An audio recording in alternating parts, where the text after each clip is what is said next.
वालेकुम जी, मैं हूं अलेक्स मोटर से चौधरी नुमान। अभी पाकिस्तान के अंदर 250 सीसी कैटेगरी की जो बाइक्स हैं वो बहुत ज़्यादा पॉपुलर होने लगी हैं, जिसकी एक मेन रीज़न ये भी है कि जिस डिज़ाइन और शेप के अंदर वो बाइक्स आती हैं वो अपने लिहाज से उसको बहुत ज़्यादा अपील करती हैं। वो बड़ी बाइक्स लगती हैं लेकिन उसका इंजन उतनी कैपेसिटी का नहीं होता। अगर आप ग्लोबली भी देखें तो 250 और 400 सीसी के अंदर जो बाइक्स आती हैं उनको वो एज ए इंटरमीडिएट नहीं लेते बल्कि बिगनर लेते हैं। लेकिन पाकिस्तान के अंदर चूँकि हम यूज टू हो चुके हैं, 70 सीसी है, फिर 125 है, इवन 150 को भी एक बड़ी बाइक कंसिडर किया जाता है, तो उस लिहाज से ये वाली जो बाइक्स हैं ये काइंड ऑफ इंटरमीडिएट लेवल पे आ जाती हैं।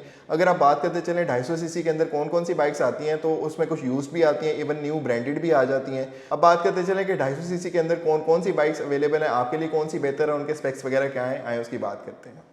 अब बात करते हैं 250 सीसी कैटेगरी के अंदर आने वाली जो ब्रांडेड चाइनीज़ बाइक्स हैं उसकी, तो उसके अंदर जो सबसे पहला नाम आता है वह है बेनेली की TNT 25 2.0 स्पोर्ट्स। अच्छा, अब ये जो बेनेली है, ऑल्दो एक इटालियन ब्रांड है, आप सोच रहे होंगे कि चाइनीज़ कैटेगरी के अंदर क्यों आ रहा है, तो ऑल्दो ये एक इटालियन ब्रांड है लेकिन इसकी जो मैन्युफैक्चरिंग और असेंबली है वो सारी चाइना के अंदर होती है, लेकिन इसकी क्वालिटी काफ़ी बेहतर होती है। आप इसके फीचर से भी ये गेस कर सकते हैं, चूँकि इसके अंदर लिक्विड कूलिंग टेक्नोलॉजी आती है, इलेक्ट्रिक स्टार्ट है, इसका मीटर कम्प्लीटली डिजिटल है, डिस्क ब्रेक जैसे ऑप्शन आते हैं, काफ़ी अच्छा ज़्यादा डिज़ाइन आता है, इवन ट्रेल बाइक की तरह का डिज़ाइन है। आप इसका रेफरेंस ले सकते हैं यामाहा YBR 125G के साथ, जिसका भी हमने कल रिव्यू किया, पॉपअप पे क्लिक करके वो रिव्यू भी देख सकते हैं। तो बेनेली TNT 25 2.0 स्पोर्ट्स जो है ये 25.5 हॉर्स पावर बनाती है, इसके साथ 21 न्यूटन मीटर ऑफ टॉर्क बनाती है, तो इसके बॉडी टू वेट रेशो के लिहाज से जो इसकी पावर आउटपुट है बिल्कुल परफेक्ट है। इवन इसके साथ जो EFI टेक्नोलॉजी आती है फ्यूल जो ट्रांसमिशन के लिए, तो उससे जो इसकी ओवरऑल फ्यूल एफिशिएंसी है और जो परफॉर्मेंस है वो काफ़ी ज़्यादा बेहतर होती है। उसको मजीद बेहतर बनाने के लिए इसके साथ आता है 6 स्पीड ट्रांसमिशन मैनुअल। उसकी वजह से चूँकि एक बड़ी कैटेगरी की बाइक है, 250 सीसी इंजन है, तो जितने ज़्यादा गेयर्स होंगे उतनी बाइक स्मूथली भी चलेगी, हाई RPMs पे इतना उसको इशू वगैरह नहीं होगा, हाई स्पीड्स पे बिल्कुल परफेक्ट चलेगी। अगर बात करते चलें इसकी कूलिंग सिस्टम की, तो लिक्विड कूल टेक्नोलॉजी आती है और इसका जो फ्यूल टैंक है वो 17 लीटर्स का है, जो कि काफ़ी ज़्यादा फ्यूल होता है। अगर आप इसकी ग्राउंड क्लियरेंस की बात करते चलें तो 180 मिलीमीटर ऑफ जो इसकी ग्राउंड क्लियरेंस मौजूद है। चूँकि इसका डिज़ाइन भी ट्रेल बाइक का है तो ये सपोर्ट करता है इस बात को कि ये ऑफ रोडिंग और एडवेंचर के लिए बनी है, तो उसके पर्पज़ के लिहाज से ग्राउंड क्लियरेंस बिल्कुल ठीक है। तो अगर आप इसकी बात करते चलें वेट की, तो ये 153 kgs वेट करता है, जो कि थोड़ा सा ज़्यादा है, लेकिन चूँकि एक बड़ी कैटेगरी की बाइक है तो इतना वेट तो फिर होगा। सो नेक्स्ट बाइक जो 250 सीसी कैटेगरी के अंदर आती है और ब्रांडेड चाइनीज़ है, वो आती है बेनेली TRK 251। अभी हमने TNT का बताया, TNT और TRK जो 251 है उसमें इतना ज़्यादा डिफरेंस नहीं है, इंजन स्पेक्स और पावर आउटपुट वगैरह मोस्टली सेम है। जहाँ पे डिफरेंस आता है वो उसकी बॉडी शेप, डिज़ाइन वगैरह का आता है और वेट का आता है। तो इसका डिज़ाइन उन्होंने मोर ऑफ रोडिंग और एडवेंचर के लिए बनाया है। इवन इसके साथ जो पिलियन जहाँ पे बैठता है वहाँ पे उन्होंने प्रॉपर उसके साथ किट्स वगैरह लगाई हैं ताकि आप अपना सामान वगैरह भी स्टोर करके उसमें लेके जा सकते हैं। अगर आप इसके इंजन स्पेक की बात करते चलें तो TNT से सिमिलर है, इसके यही 25.5 हॉर्स पावर बनाता है, 21 न्यूटन मीटर ऑफ टॉर्क है, लिक्विड कूल टेक्नोलॉजी है, EFI इसका फ्यूल सप्लाई सिस्टम है, उसी के साथ साथ आपको लिक्विड कूलिंग टेक्नोलॉजी मिल जाती है और इसका जो फ्यूल टैंक कैपेसिटी है वो भी सेम है। लेकिन जैसे कि पहले बताया, इसका डिफरेंस आता है इसके बॉडी के शेप वगैरह और डिज़ाइन के लिहाज से, तो इसका वेट उससे थोड़ा सा ज़्यादा है। अगर आप वेट की बात करते चलें तो इसका वेट है 164 अनलेडन विदाउट एनी जो ड्राइवर वगैरह का वेट है उसका, और इसकी ग्राउंड क्लियरेंस सरप्राइजिंगली थोड़ी सी कम है, 170 मिलीमीटर है, लेकिन वो भी अपने पर्पस को काफ़ी अच्छे से फुलफिल करती है। बिल्कुल TNT 25 2.0 स्पोर्ट्स की तरह जो TRK 251 है, इसके अंदर भी डिस्क ब्रेक्स आती हैं फ्रंट और रेयर दोनों पे, जो कि काफ़ी अच्छी बात है। अगर आप इसकी प्राइस की बात करते चलें TRK 251 की, तो ये पाकिस्तान के अंदर आपको 11,60,000 के करीब कॉस्ट करती है न्यू में अगर लें। अगर आप यूज ऑप्शन देखें तो आपको थोड़ी सी चीप भी मिल सकती है, आप OLX पे जाके डेफिनेटली ये चेक कर सकते हैं। अब बात करते चलें एक लोकल मैन्युफैक्चरर की जो कि 250 सीसी कैटेगरी के अंदर आ रहा है, तो वो है रोड प्रिंस की RX3। ये जो 250 सीसी बाइक है ये लोकली पाकिस्तान के अंदर ही बनती है और ये अपने प्राइस और स्पेक्स के लिहाज से बेनेली जो पहले दो आपको मॉडल्स बताए उनसे काफ़ी ज़्यादा सुपीरियर है।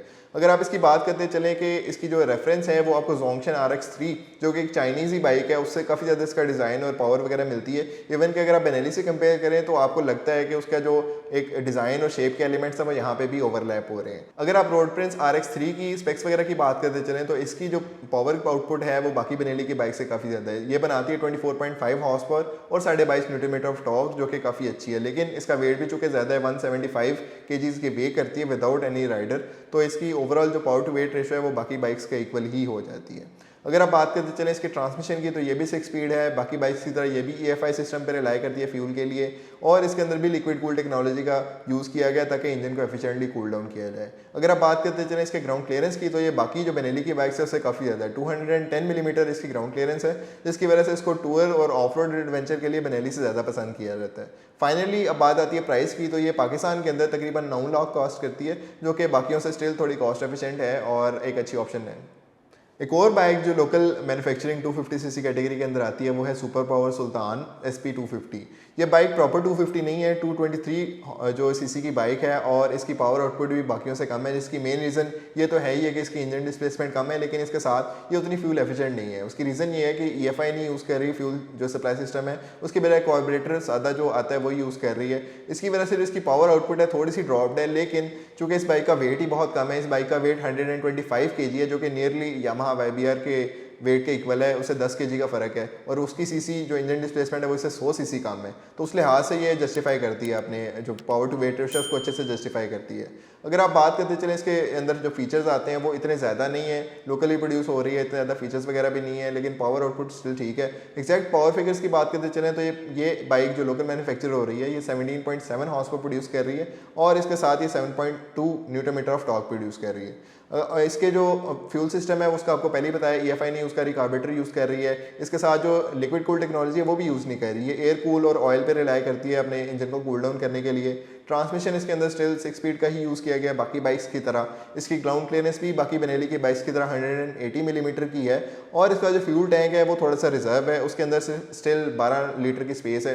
अगर आप बात करते चलें लोकल आने वाली छोटी कैटेगरी की बाइक्स की भी, तो YBR के अंदर 13 लीटर की टैंकी मौजूद होती है। अगर आप इस बाइक की प्राइस की बात करते चलें तो ये 2,90,000 कॉस्ट करता है, जो कि काफ़ी ज़्यादा रीजनेबल है, अपनी कैटेगरी को बहुत अच्छे से जस्टिफाई करता है। इतनी 250 सीसी कैटेगरी की बाइक आपको इतने रीजनेबल अमाउंट में मिल रही है तो काफ़ी ज़्यादा जस्टिफाइड अमाउंट है। इसके कंपेरेबल अगर आप देखें तो 1 to 5 सीसी कैटेगरी के अंदर यामाहा YBR G का जो top of the line model है वो रजिस्टर करा के तकरीबन 3.25 लाख का पड़ जाता है।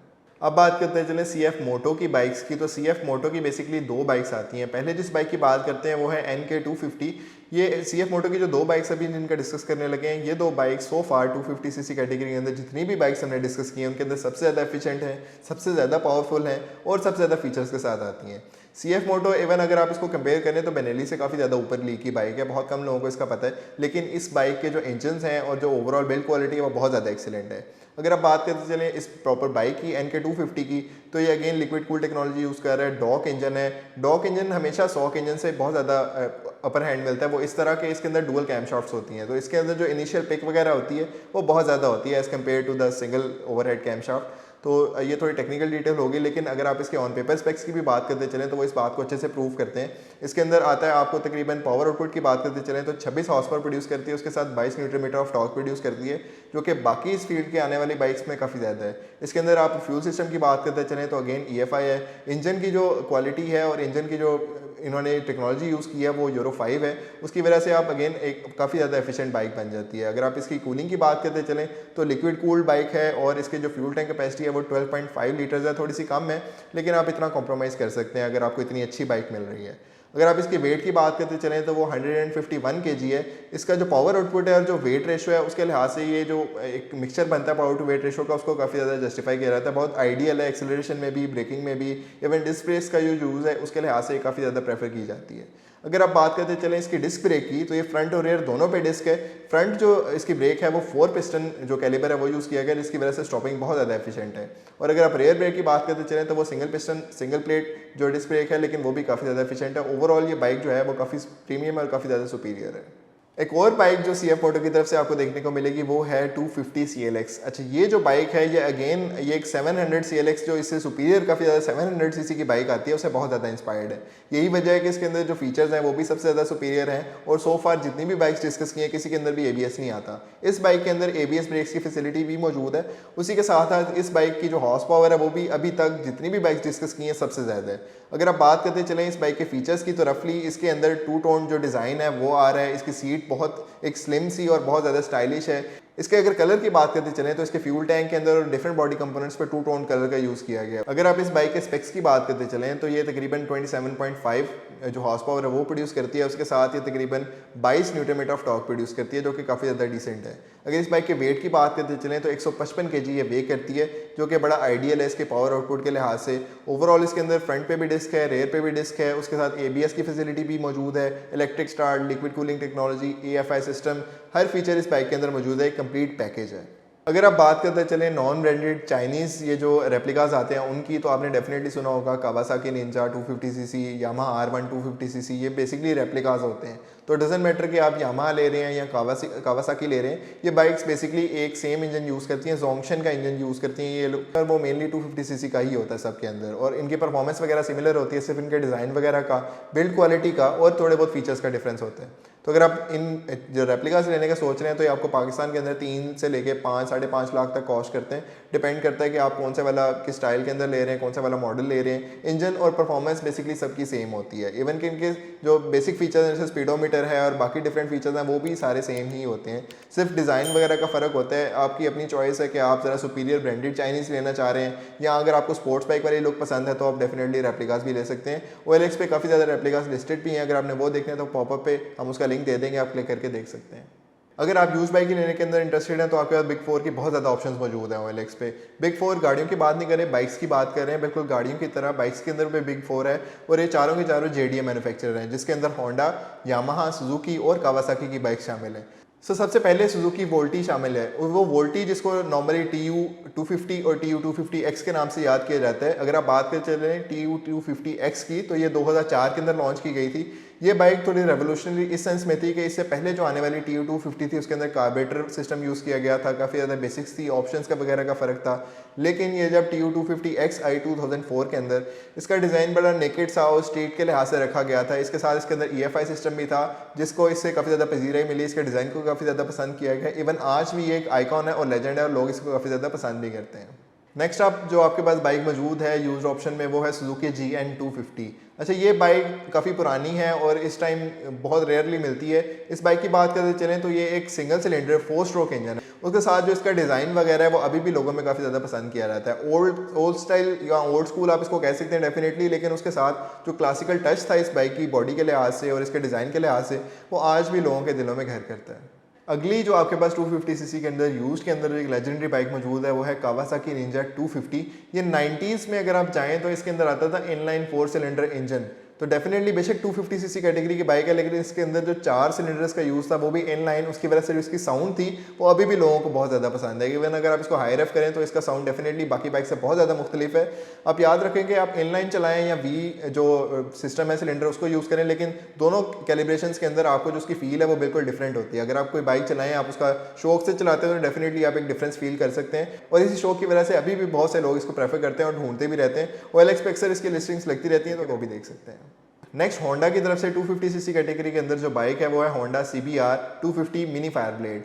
जब फायर ब्लेड इसका थोड़ा बड़ा वर्जन है, वो जो आपने CBR देखी हुई है वही है, लेकिन अगर आप स्मॉलर वर्जन के अंदर देखना चाह रहे हैं 250cc के अंदर, तो उसके अंदर भी 250 मिनी फायर ब्लेड जो है वो अवेलेबल है। अच्छा, जो मिनी फायर ब्लेड है इसका एक स्पेशल फीचर था कि इसका जो रेव लिमिट थी वो बहुत क्रेजी थी।